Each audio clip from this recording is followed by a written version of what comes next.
Ladies and gentlemen, welcome to another Project Egg interview. Today, we have the honor of speaking with Chuck Allen, the Managing Director of Brightstone Capital. How you doing today, Chuck? I'm wonderful. Amazing, actually. Yeah. Fantastic. And I How are you? How are you doing, Ben? I'm doing incredible, and I appreciate you so much coming on the show. Let's jump right in. What is your story? Wow, it's my story. You know what? I have what you would call an eclectic background. I started as a lawyer. I practiced law for a little while. I found myself running an M&A group, and out of that, I realized that what my passion really was about businesses and finding a way to take those businesses and organize them and do everything I could to help them grow. And so along the way, I jumped in and I started doing some working with a friend of mine. We had a chemical business, we had an oil and gas business, and then I started doing some stuff internationally. Found myself gravitating towards technology, and ultimately, I think that most companies have a technology component to them. That technology is about making people's lives better, easier to work, more efficient, helping us to make money. And so I saw, even in all these what people consider to be kind of normal run-of-the-mill businesses, how technology could have an impact on that. And so I've worked in a lot of different sectors. I've worked in Africa. I've worked in Europe. I've lived in Cuba.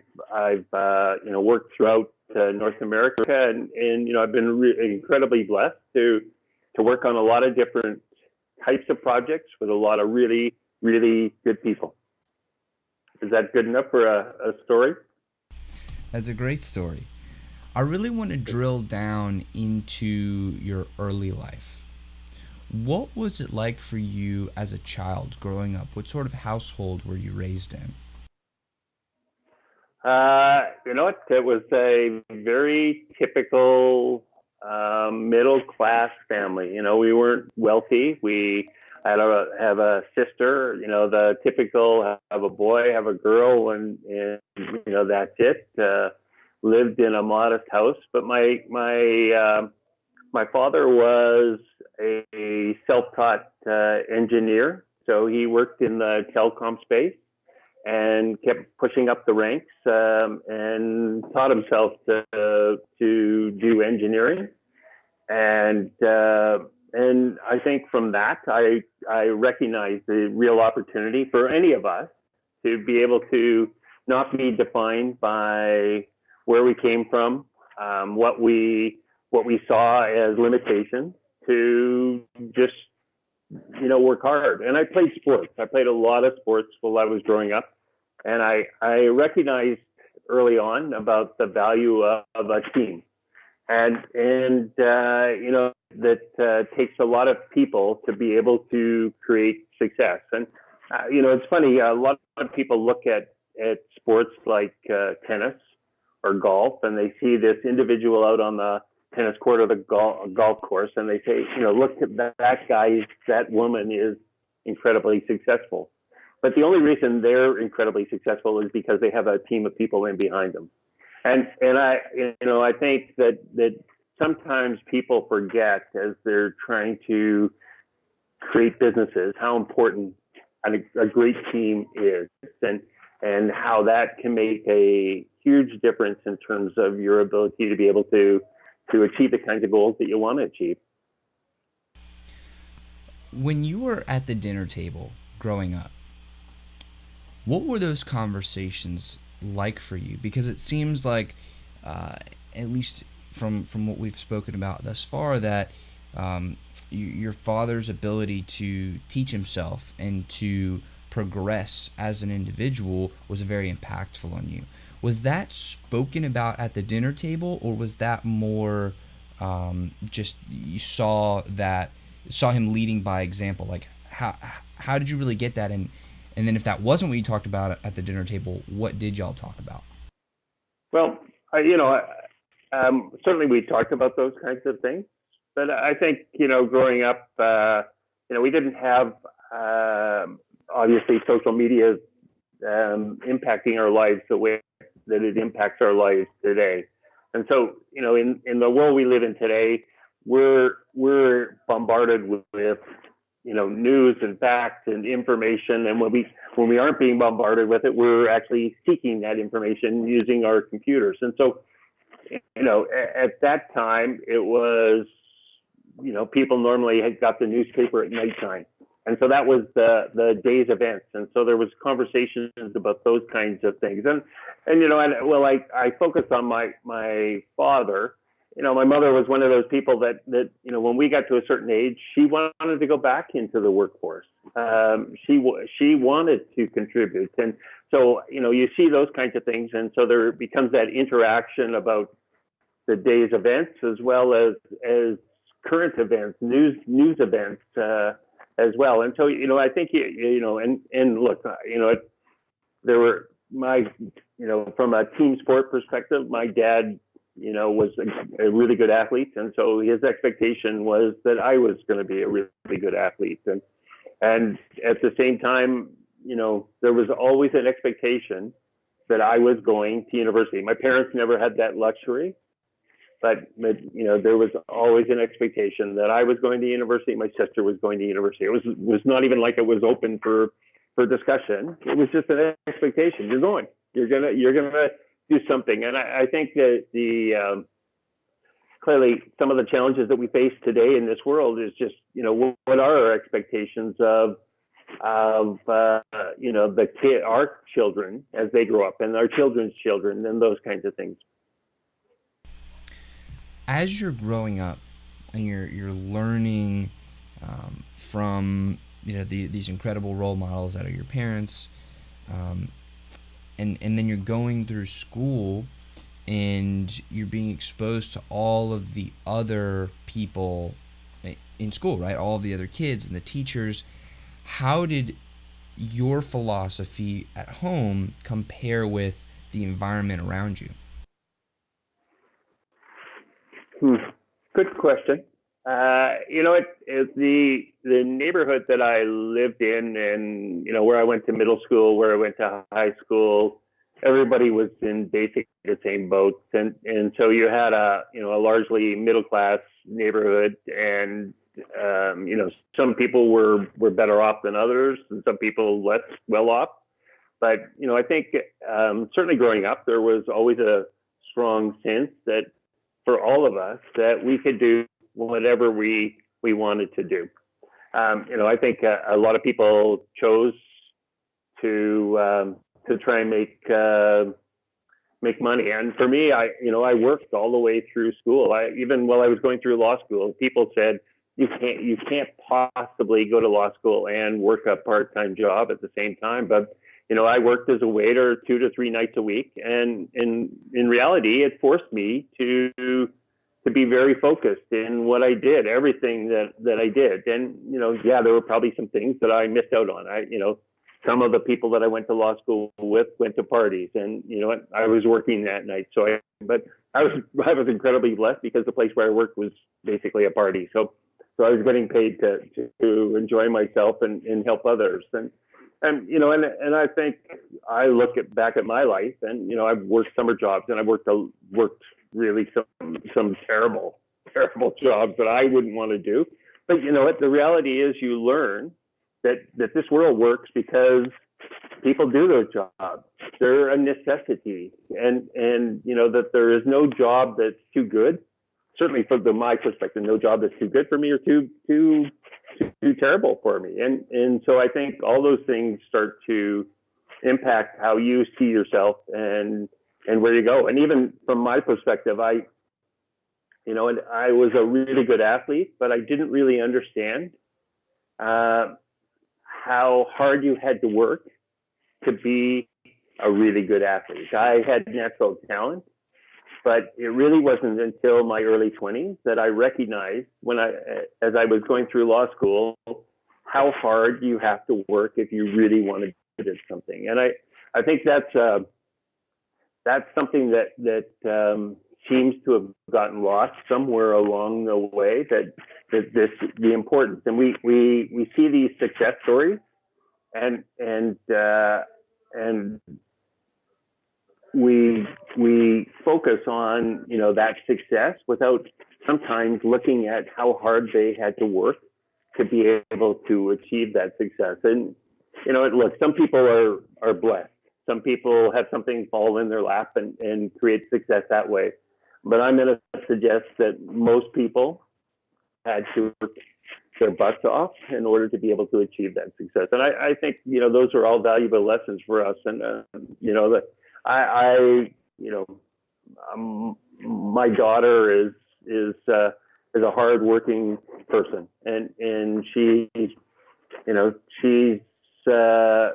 understands that if she's going to achieve something, it's going to be through that hard work. And I think that's a lesson that I'm glad has translated to her, and my wife's the same way. As you were going into high school, who were you at the time? I mean, did the sports start earlier than high school and then you just continued, and was that really the main focus, or what were you thinking about in high school? What were you focused on? You know what? I played sports well before high school. And most of the sports that I played were community-based teams, and so they weren't school-based teams for the most part. And so I kept doing that. And you know what? I ended up playing football later in life, later in high school, but it wasn't something that I had started significantly earlier. And you know what? There were other things that I was doing. I was playing baseball. I was playing hockey. I dabbled in stuff, and I just honestly never pushed myself into some of those other sports. And as I got older and, realized, maybe I could have been good if I tried that at a competitive level. But sometimes, you get comfortable with what you're doing. And so that, I was comfortable playing baseball. I was comfortable playing hockey. And, ultimately I ended up going back into football and it turned out, I was pretty decent at it. Unfortunately, I was a little late to get the kind of traction that I wanted. But, the one thing I think about things like sports is it teaches you some really good lessons about yourself, about the importance of that team and having to rely upon others to be part of that success. And, watching the Super Bowl in the last couple of weeks, it's just a strong reminder, I think, to me that one person can't do it alone. And that applies to our family lives. It applies to our business lives, and anything in between. When you were making... Hopefully that doesn't come off as sounding too philosophical, but... Well, look, I love talking about philosophy and the things that are material to you are the things that I want to talk about, because we only have a limited amount of time that we can share. So I want to talk about the things that are important, that are actually meaningful. So please don't ever hesitate to go into that stuff. As you're going from high school into college, what was the decision making like when determining which college you would go to? For my first degree, there was no decision making process. There was a very large university in where I grew up, and it was just assumed at that time, if you were going to university, you weren't traveling, you were going there. And I lived at home. I traveled to school every day, and it was that 4-year period was an interesting process for me. I did well the first year, did really poorly the second year. And it was that year that I started to recognize that, if you don't put in the time, you're not going to get the results. So in years 3 and 4, I dedicated myself to getting those results, and actually, got the results that I worked for. When it came to my next degree, my law degree, I looked around at some other schools and tried to look for schools that were a better fit, that I thought fit where I was as a human being. And some of those that I thought I would be a good fit for, they didn't see me as a good fit. So I ended up going to a very, very good law school, University of Alberta, and I don't have any regrets about that decision at all. And I think I think sometimes we're so anxious to get into a school, and sometimes only one school accepts you, so it makes the decision making process pretty uncomplicated. But the hard part is trying to understand who you are and the fit for you. And sometimes, especially when you're younger, I think the easier thing is to figure out stuff that isn't a fit, as opposed to figuring out stuff that is a fit. So I can eliminate, and we do that in relationships too. Not interested in them because they are this kind of person. I'm not interested in that school because they are that kind of school. But that doesn't really answer the question of who you are, what you are, and what's a fit for you. And that's not an easy question to answer.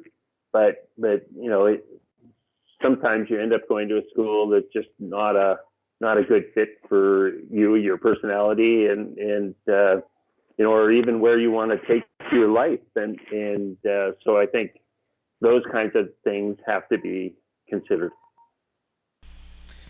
When you were talking just now about really figuring out who you are as an individual, it seems as if you've had a lot of interesting roles or a lot of interesting hats to wear, right? It seems like in the beginning you were more sports focused, you're more of an athlete, and then you went to law school, and your identity probably evolved along that journey. So can you talk about your view of self as you progressed through these different experiences and through these different parts of your journey? Well, I think, sure, and good question. As I said, one of the hardest parts for me as I went through that journey was understanding how much hard work had to be put in to create success, however you define success. But in my particular case, I was a fairly smart person. I didn't want to be one of the brainiacs, so I chose not to work hard in high school, just so that my marks were good. My parents were always happy. And I was happy, but I never was up in that elite territory. And as a result, and I did the same thing athletically, frankly. I had a lot of natural talent. I knew I didn't have to work particularly hard to do okay at it. And at the point, and frankly, it was probably the getting to that point of near failure that I started to recognize the importance of that hard work. And so by the time I got to law school, even though I still kind of stayed out of that super elite area, my marks were, I was top 10% of my class. And I would wager that because I was very quiet about it, that most of my classmates didn't even know that I was in the top 10%. But you know what? That's just, for me, it was about working hard and about my personal accomplishments, as opposed to necessarily having to share that with everybody else around me. But that said, the valuable lesson for me was that evolution of my mindset from getting by on a certain amount of talent, or intelligence, and then recognizing that if you want to start to accomplish your goals in your life, wherever they are, whether they're athletics or school or work, it comes from your ability to, or your willingness to put your nose down and your butt up and work hard. That somebody isn't just going to hand you something just because. It isn't going to happen. And there are still people out there that they have an expectation that if they put in a year at this job, that somebody's going to promote them. And in the end, you're going to get promoted because people see value in the work that you're doing. And if you're not giving value, then you're not going to get promoted. And at the same time, I think, and we see this a lot, I think, among millennials, moving around as they try and find that role, that company, that business that has a philosophy that fits with who they are as a person, or at least who they see they are at that point. And look, who you are today isn't necessarily going to be who you are 20 years from now. And that goes for all of us. We all evolve. We have a bunch of life experiences, some good, some bad. And as a result, we evolve as a human being, along with those kinds of experiences, and with partners and whether it's partners in life or partners in business, all those things have an impact on us. Once you graduated from law school, what was your journey like from there? You know what? I was fortunate that I had choices in terms of the kind of law firm that I would go with. I thought I made an intelligent choice. It's something that I thought was going to be a fit for me, something not quite, a large firm, but yet not a small firm. So I went for a mid-sized firm because I felt that I would have an identity within that organization. It was an interesting process, and I think, without getting into, law schools and the philosophies of law schools per se, I thought when I left law school that meant I was a lawyer. And what I didn't realize is that it really only taught me to think a bit like a lawyer, but I really had no idea how to be a lawyer.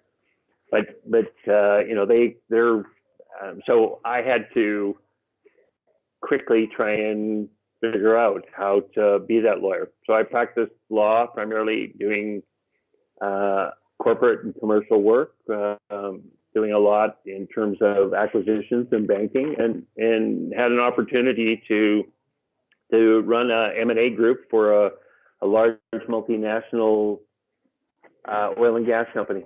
And I was dealing with some very, very big stuff. And probably by age and experience, it was, normally you probably wouldn't have had that kind of opportunity, but I was blessed. I was given that opportunity, and I realized I'm very, I'm anally organized within my own mind. I'm one of those people that's probably annoyingly organized, at least in my own mind. And I try to put stuff into segments, and that's just how it works within my brain.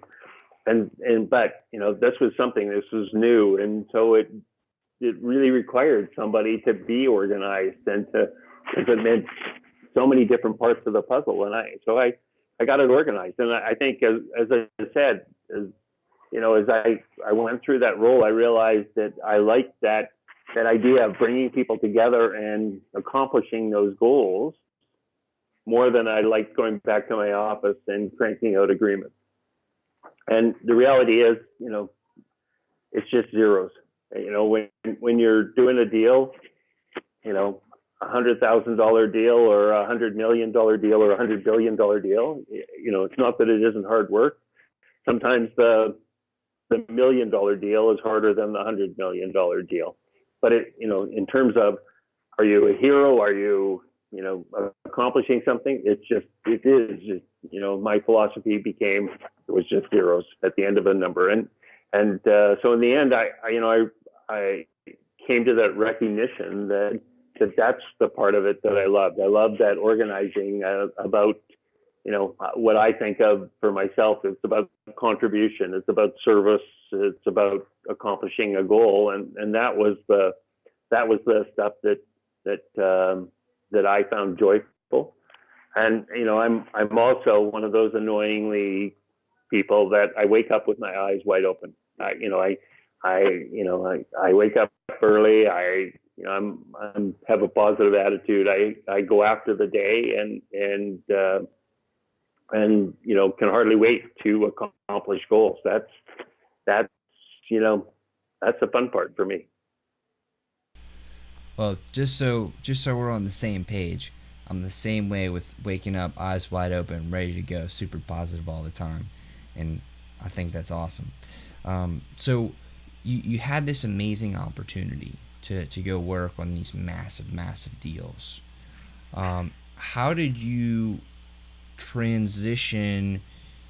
And I'm talking like actionable steps that you took to really transition yourself from, okay, I'm an attorney, I'm learning, I'm doing some M&A, into this humongous role of, wow, now I have tremendous responsibility. I have to build a team, and the stakes are much higher. Like, it may just be zeros at the end of the day, but those zeros could add up to be something of serious consequence to a lot of different people. So I'm sure there is a little bit of a shift that went on. So how did you make that transformation happen within yourself to get up to that point where you were the person that could take that on? I think, as I said, I've been blessed to be organized in at least how I think it tends to be organized anyway. And this meant trying to be organized at a much larger scale than I had in the past. But in the end, it was taking those skills of organization and understanding that I guess I put it into the team environment that I needed these people over here, and I needed these people here, and these people all to be able to help me to get that deal from point A to we closed the deal. And so I looked at them as part of my team. And so it was about trying to get them organized. And probably the one thing that I had to learn that I never really had to use as a skill up to that point was communication. And that really happened because I thought these guys were on the same page as me. And then I started to realize that they didn't know what they didn't know, that they'd never had to go through this. And so me saying, this is what my expectation is, and, I need that before I can do this, meant nothing to them. And so I did something that was, at that time, I thought was rather novel, which was I brought all those people into an auditorium, and I put on a half-day seminar so that they would understand the entire process from A all the way through closing. And they could see how they fit within that and why what they did was incredibly important to be able to get to that end goal. And so it was actually kind of cool. And as a result, the process became so much easier because people understood how they fit within, the goal of trying to get these deals done.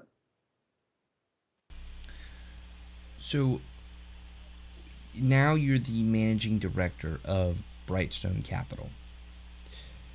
How did you transition from that opportunity with the oil and gas business into your current position? Like, what was that journey? You know what?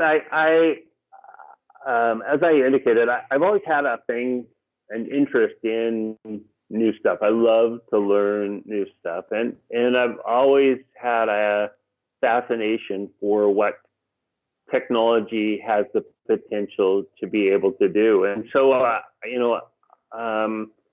I started going after different kinds of roles and trying to create an understanding or create a knowledge base within a number of different sectors. And what I realized is that that within every role there's kind of a nucleus of the skills that you require to be able to accomplish goals or to succeed or to help others in terms of them succeeding.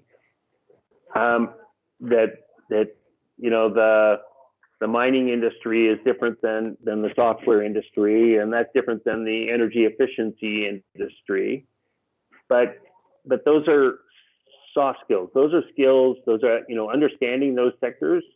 It can be accomplished. And what I learned was that I shouldn't be afraid of, hey, you know what? I've never done that before, because in reality, most of the skills that were required to be good at that, I already had. So it was just that it was in a new sector. And so what I've been able to do is I've been able to learn a lot about a lot of different sectors, and then to be able to take those skills that I've got to understanding how money can be used, what it takes to expand businesses or to keep costs under control, or to examine what we can do and do better, and to take those kinds of skills and apply them into various sectors. And so I've worked in a number of different roles. I've been CEO, I've been the CFO, I've been the COO, been the president, and so I've had a lot of different roles within different kinds of organizations. And so I've taken that and really applied it into Brightstone to be able to provide that kind of advice and work ethic with others. And I realized that some people don't understand the value. Some people do understand that value. But I still see myself as somebody that wants to learn. I have this insatiable thirst for knowledge and love to learn something new. I look at every day as a day to learn something new. And an example of that is just my fascination with social media. That how social media has changed how we market ourselves or market businesses in a way that I, if you'd asked me even 5 years ago about the impact of social media, I would have just said it was Facebook. It was people, talking to each other or sharing personal lives. And I've come to recognize the value and the impact of social media in terms of being able to get your story out there. And whether that's, your podcast, or people having interest in your podcast, or a energy company just trying to talk about how it's doing and what it's doing and why it's doing it. All those things are impacting the world and passing on information about those people and those businesses in a way that we could have, I don't think, other than the savants of the world, nobody would have imagined for sure 10 years ago, and even maybe 5 years ago. You mentioned an insatiable hunger for knowledge and for learning. How do you go about picking different sources or maybe different people to learn from? Like, what is your vetting process? Because in my opinion, when you go about trying to acquire new information, you become intellectually vulnerable in a sense. So how do you make sure that you're getting accurate information, you're getting helpful information, and you're getting it from a really good source? That's a good question, and I think the information and disinformation that's available out there. It's easy to get stuck down a rabbit hole only to discover that what you thought was real or was important is just all bogus. And I guess I I'm not politically predisposed to one camp or the other, and that makes it easier in many respects to not feel I have to believe either the conservative or the liberal perspective. And so the reality is, for me, I'm looking at both sides, and I guess because of my background, I take all that with a grain of salt and realize that the reality of the situation is somewhere in that middle territory.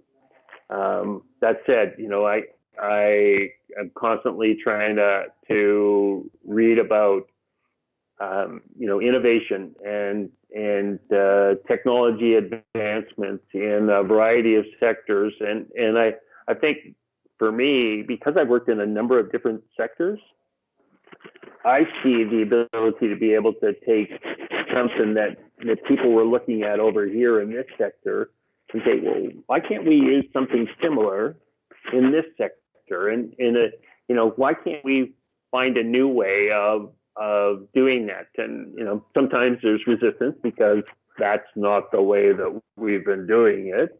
But sometimes you can open people's eyes and get them to recognize that there are new opportunities. And if there's certainly one of the incredible positives that I think come from both social media, the ability to be able to use the internet to obtain knowledge is I think there's certainly a lot more openness in the last 5 years to people seeing skills and technologies and ways of doing things, and being able to see that all those things can be transferable from sector to sector.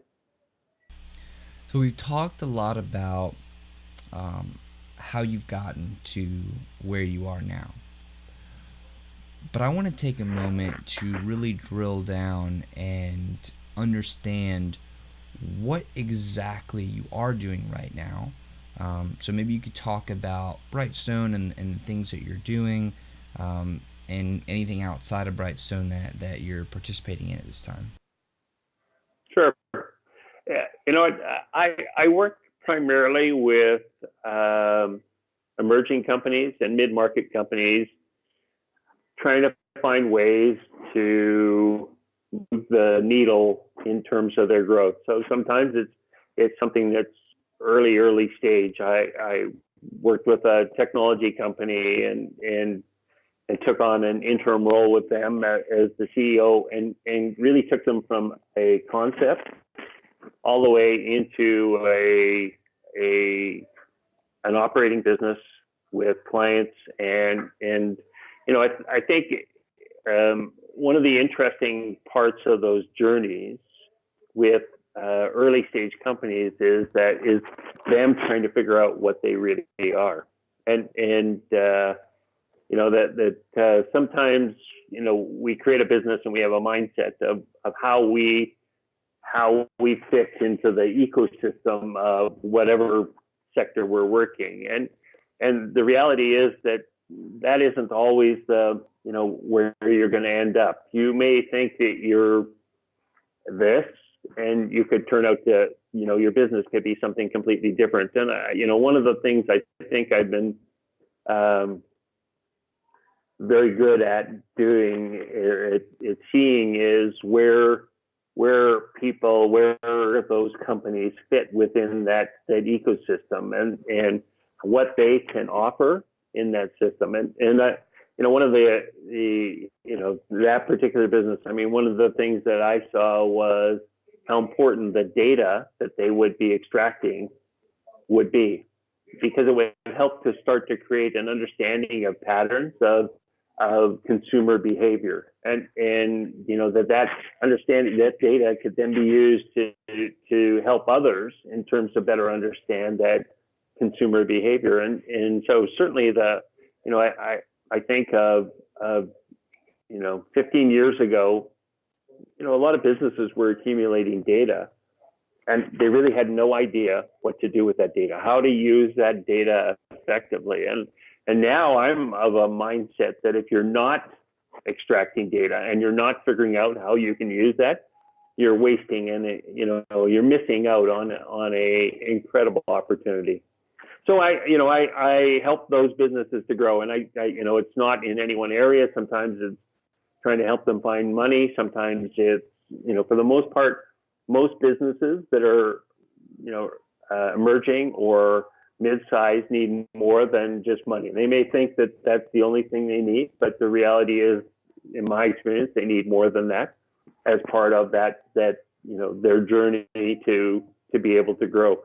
And so I work with those kinds of businesses, and I do it.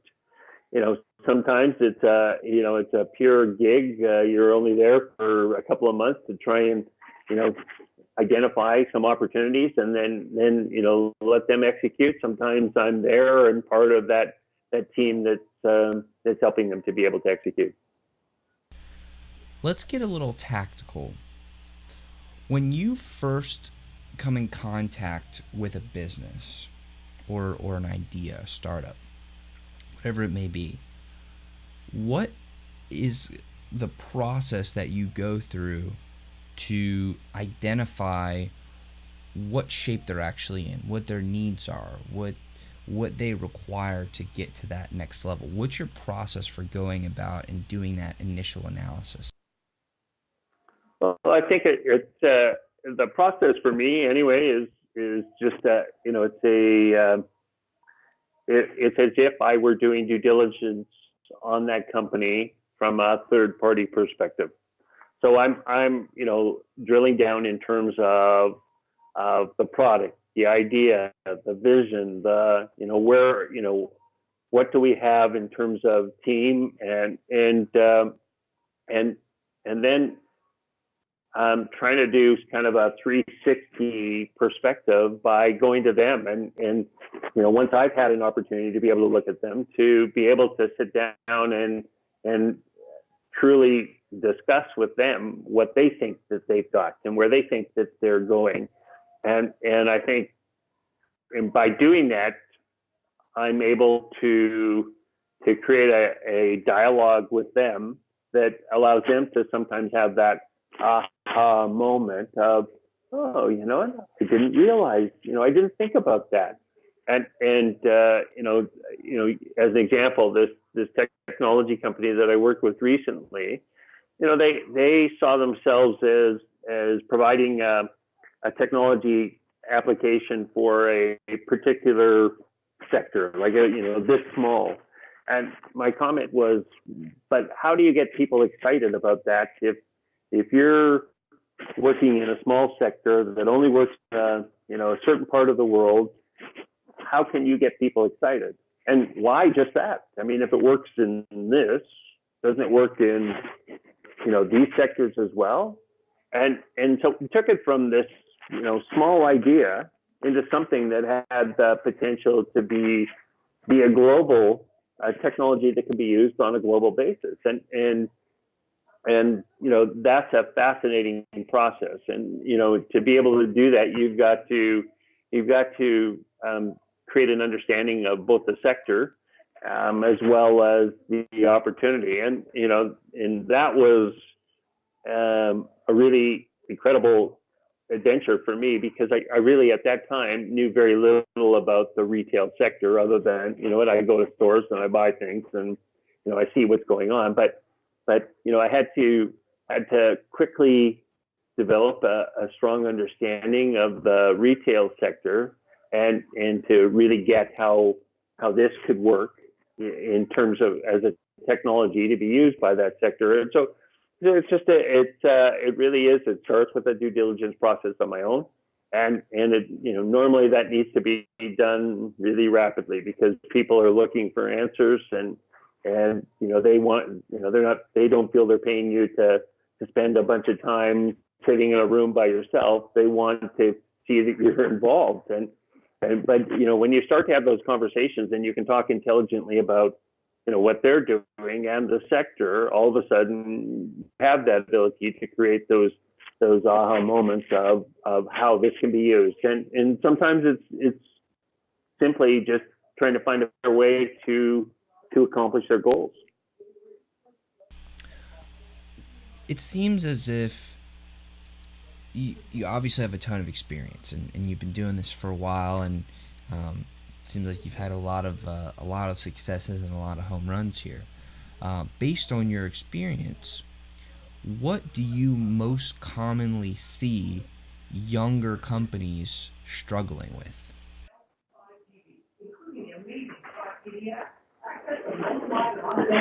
Good question. I think sometimes with younger companies, they think they've got an incredible idea, and I think we do this a lot as human beings. We internalize something. We're only talking among ourselves. You and me are talking, and so we're not getting the input or the value of the input from others that maybe have a completely different perspective. And so I think sometimes with younger companies, they've gone down a path and they've been fixated on sticking to that path, and sometimes it really is a case of getting a fresh perspective, and really the hardest part I think that I see is them understanding what they can be. They've come up with a vision, and in most cases, especially younger companies, they think, if we can only do this, we need help doing this. We need help in terms of growing our market, or we need help in terms of capital. We need help in terms of how we market or who we market to, or those kinds of things. And the reality is that businesses are holistic, and it's not just one part of a business. If we make this better, everything gets better. Everything needs to be made better, and at the same time. So I guess from my perspective, it's really, I think, for most of those companies, trying to get a fresh perspective. And sometimes, you're on perfectly the right track. You've got this, you've understood what you want to be. We just need to find a way to be able to get your story out there. And you can have the best idea, you can have some incredibly talented people, but if you aren't getting your idea, your business, your concept in front of the people, the decision makers that need to say, oh, we need that, then you're not going to succeed. That's the reality, and so you can't have one without the other. And I think that really, when you have from my background and the kinds of roles that I've had, it's a little easier for me to come in and to start to recognize how maybe here's some missing component, or here's a couple of missing components, and to be able to add that value to them by saying, these things are missing. We need to find out a way to be able to do it. And I'm doing some work with a technology group right now, and one of the guys is an industry expert, and I'm trying to tell him how much marketing can be accomplished through social media in terms of getting this story out there. And he's very old school. It's if I don't do it face to face, then it isn't really a marketing meeting. And I'm trying to say, the social media transcends that in a way that it's a different world. And I get where you're coming from, but and face to face is and will always have an incredibly important context in how we work, whether internally within the company as well as externally. But there are newer ways of disseminating and communicating your story. So we've talked a lot about where you've been and where you are now. What does the future hold for Chuck? Where do you see yourself 5, 10, 20 years down the road? You know what? I like what I do. I would be happy to be able to, if I found the right opportunity, to go back and focus on a single business and be part of that team and find a way to help them succeed and to grow and to, so that we're growing as a team. So, I think that if I'm looking into my crystal ball and saying that's, if I can find that opportunity, I'd love to get back to being part of the team as opposed to just being a bolt-on or an add-on to a team and being there for the gig and then stepping aside. For those who are listening that are thinking, oh man, we really want Chuck to be part of our team, how would they go about earning your business? Like, how can they prove to you that they are the right organization or individuals that would be a good fit for you, that would interest you in at least taking that conversation and exploring that? You know what? I'm you and I are having a great conversation, and I would say get a hold of me. I'm on LinkedIn, I'm on Twitter, I'm on Instagram. Get a hold of me. Let's have a conversation. I'm you can send me an email, chuck.allen@rogers.com. I'm happy to have that conversation, and that's the starting place. Send me your stuff. Tell me what you're all about and where you think you want to go, and let's start the conversation. It's that simple. Fantastic, Chuck. Well, I have a few more questions for you. I really appreciate your time thus far. One of the foundations of the show, and one of the things that I am obsessed with, if you will, is connection, right? Genuine, deep, and meaningful connection between two human beings, right? Like right now, there's a connection between us as friends, as guest to host. There's the connection between you and the audience, between me and the audience members amongst themselves. That being said, what is your philosophy on creating meaningful human connection? Well, I think the podcast that you're doing is an incredibly intelligent way to be able to create those kinds of connections and reaching out to people. And it's interesting. I guess everybody, for example, uses LinkedIn for something different, but and I certainly it's an opportunity to be able to communicate your message on a broader scale, but that communicating on a broader scale isn't the same as communication, and I think sometimes we forget that. But I'm once again I'm anal about as people within my network have good things happen to them, I send them a note, something that says, hey, congratulations on this, good luck, well done, hope all, everything's amazing. And I have to say that some people completely ignore it, but and that's our world. Some people, are going to ignore us no matter what, but those that read it, and there's a lot of genuine appreciation for the fact that you've taken the time to be able to say something good to them, and that you've congratulated on that level, And in many cases, that starts a conversation that has the potential to create a connection between you and that person on a broader scale. I'm thinking of somebody that I connected with a long time ago. We had some good conversations, and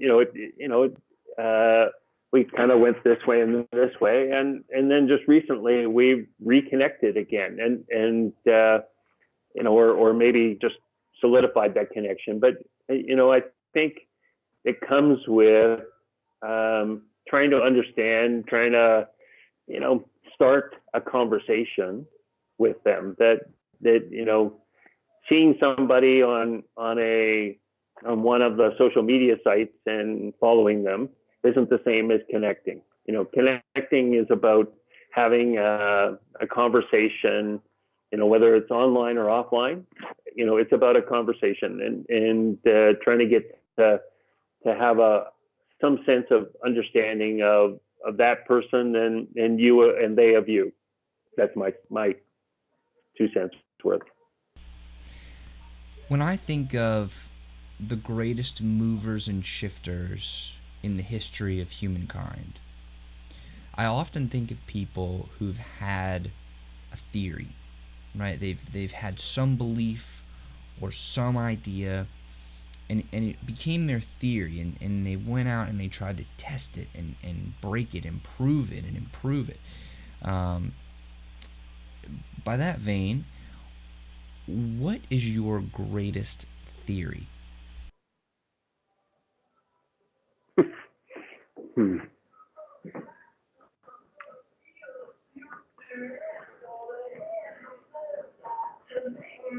I read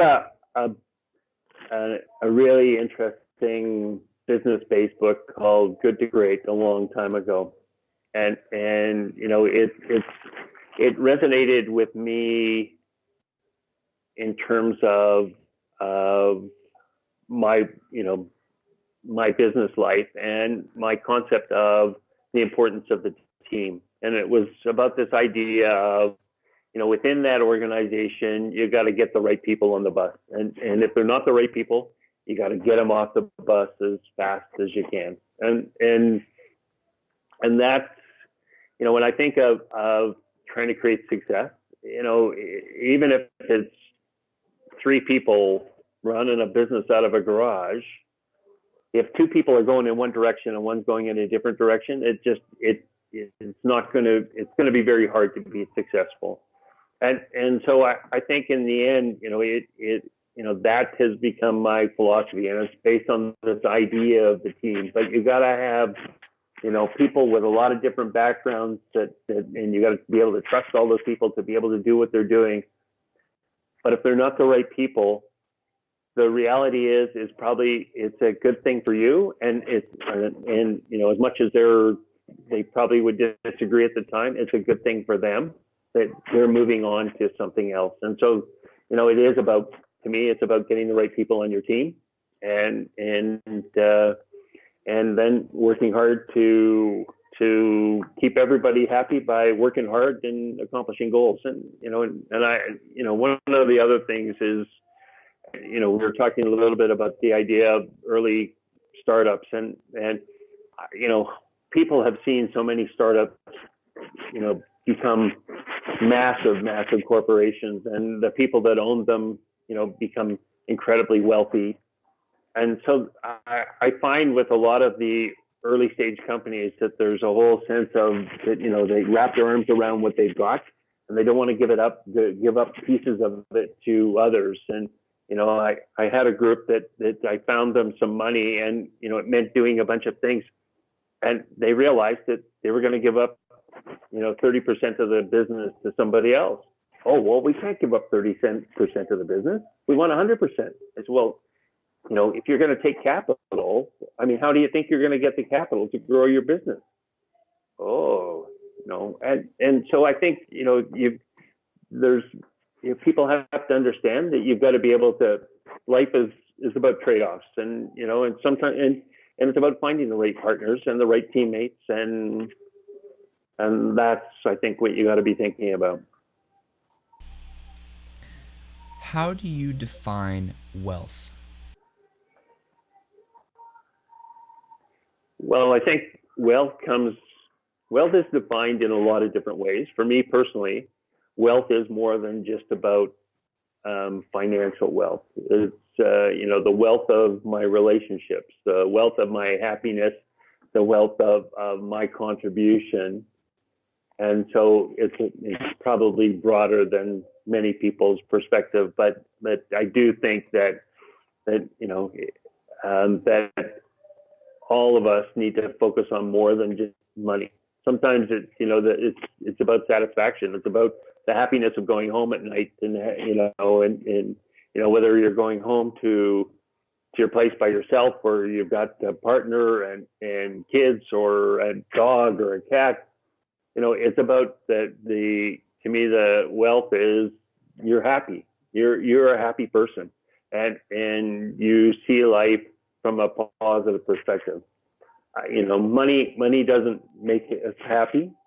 It can certainly solve a lot of problems, but I think you've got to focus on doing things that are going to make you happy. And sometimes, that could be, working as a first responder, because that satisfies an incredible need in you have.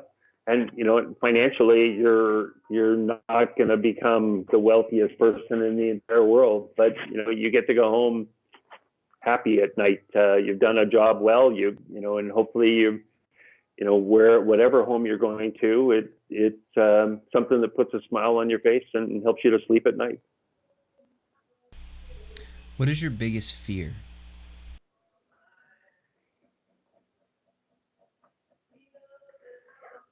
Uh, my biggest fear. It's I think about contribution and serving some way. And contributing to that team, serving that team, and that goes for my family. And so if I don't think that I'm doing that my biggest fear is that I'm not contributing and I'm not serving. And so, those things, and it's important to me to be a good person. It's important to be successful, and successful isn't necessarily financial wealth, but it's accomplishing things. And so, my greatest fear is if I'm not doing, that I won't do those things. What do you think is the thing or the skill set that, and we talked about a little bit with organization and teamwork, but what do you truly think is like the skill set that you bring to the table that you can do better than anybody else on the planet? Well, I don't know about anybody on the planet, but the skill set that I think that separates me from a lot of others is really two sides of a coin. So on the one side of that coin is my ability to create a vision. I can't tell you where it comes from. I don't know how I got it, but I have the ability to be able to visualize how we can take something from point A to point B, and steps in between, and how we can, what we can accomplish in doing that. And then the flip side of that coin is execution. And the best plans, the best ideas, the best vision without execution is never going to be a success. And so, I had this ability, and like as I said, it comes back to understanding the importance of that hard work and actually accomplishing the goals. And so it's taking visions and actually executing on them, and moving, and not just talking about moving from point A to point B, but actually doing that. And that that certainly is one of my absolute strongest skill sets. Well, Chuck, I want to thank you so much for coming on the show today. It has been an absolute pleasure to be able to share this time with you and to speak about these things and speak about your life and your journey. And I'm very appreciative. I have two more questions for you, and then we'll wrap right up. Um, the Okay. first the first is there anything about yourself that you think is an important part of who you are that I did not ask you about today? In other words, what did I miss? Uh, I think maybe the only other comment, and which really has very little to do with business, is just the importance of our families. It's in however you define family, and hopefully you recognize the importance of your family, and your family recognizes the importance of you as being part of that family. To me, that's that's a big part of I'm blessed to have an incredible family and have the love of an incredible family, and I'm happy every day for that, and it's hard work, but you know um, to me that's part of who I am. And the last question for you today is, it's a bit of a selfish question, so I appreciate if you'd humor me. Um, I'm 24. I have a couple different businesses. I have the show. Um, what question should I be asking you that I just wouldn't think to ask?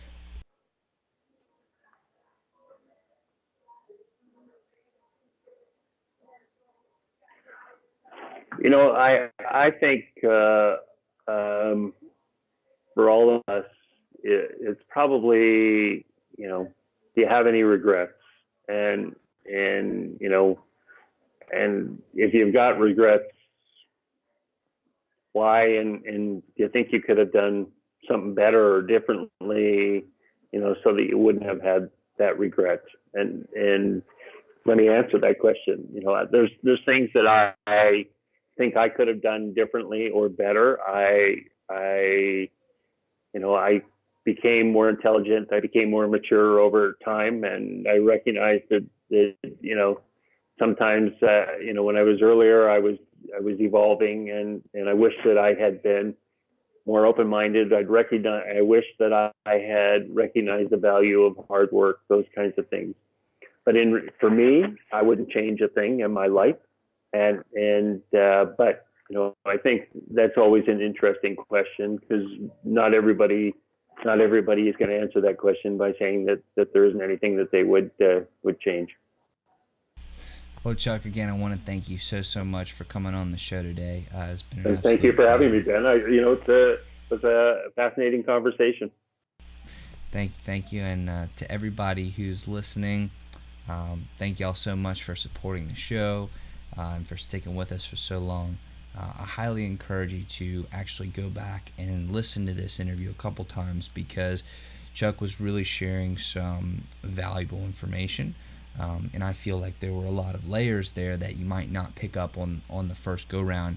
I'm sure I didn't even pick it all up, so I'm going to be going back and listening myself. So highly encourage you to go back and listen a couple times. And I just wanted to say to all of you that um, I'm so very appreciative and grateful, and I love you guys. So thank you very much. Chuck, you want to wrap us up? Okay, well, and I thank everybody for taking the time to listen to both Ben and myself, and for you, Ben, and everybody, be well and take care of yourselves. Awesome. Well, everybody, this has been another Project Egg interview, where we interview entrepreneurs so that you can build your business, create your dream life, and we can all create a better world together. Have a fantastic day.